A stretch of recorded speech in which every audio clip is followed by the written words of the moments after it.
Hey, Scott Summer here. I am CEO and partner with Cornerstone Advisors, and I am here with one of my star consultants, Nick Lane, who deals a lot with vendors, technology, and helping our clients go through the process of selecting vendors. One thing I'd like to talk about, you hear a lot about vendor management out in the field, but I don't want to talk about that today because that's a necessary evil of banking, which typically involves risk mitigation, check boxes, and all the things to keep compliance happy. I want to talk about vendor relationship management. Give me 20 seconds on what you think that means and should mean to bankers. Well, effective vendor relationship management really is about managing the benefit that you're getting from the technology that you're paying for and the service that you're getting from your vendor, as well as managing those vendors' costs.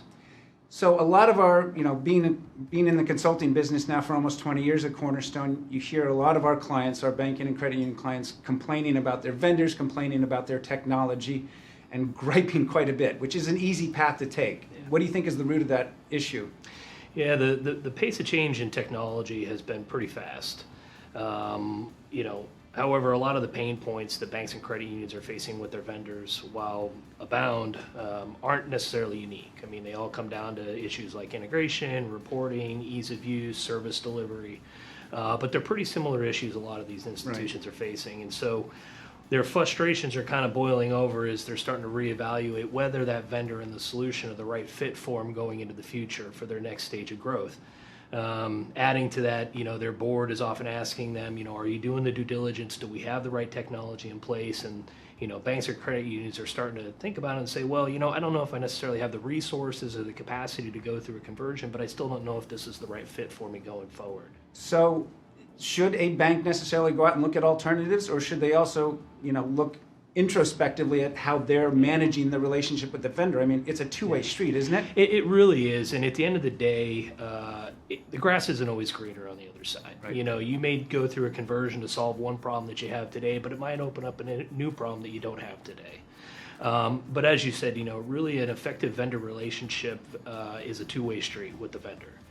There's things that the banks and credit unions need to be doing to ensure that they're maximizing the benefit that they're getting from the solutions that they're paying for. What should they be asking themselves?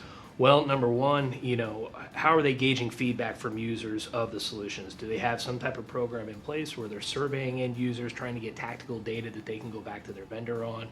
Are they, when was the last time they did an optimization study for their core solution or some of these ancillary solutions to make sure that their end users are using the systems as designed? Really, a lot of the frustration that comes from the end users is them just not knowing what systems are capable of doing, and a lot of that falls back on lack of optimization studies and even on training. Training is a real big issue that we find. We find that when banks and credit unions have a formal training process in place, overall satisfaction with those systems does go up, and anytime there's any issues with those systems, they're more tactical. Right. Well, you just heard some best practices from Nick Lane on vendor relationship management. If you have any questions in the future, please reach out to Nick. 2020 is upon us. It's time to see the future of banking clearly, Gonzo Bankers. See you next time.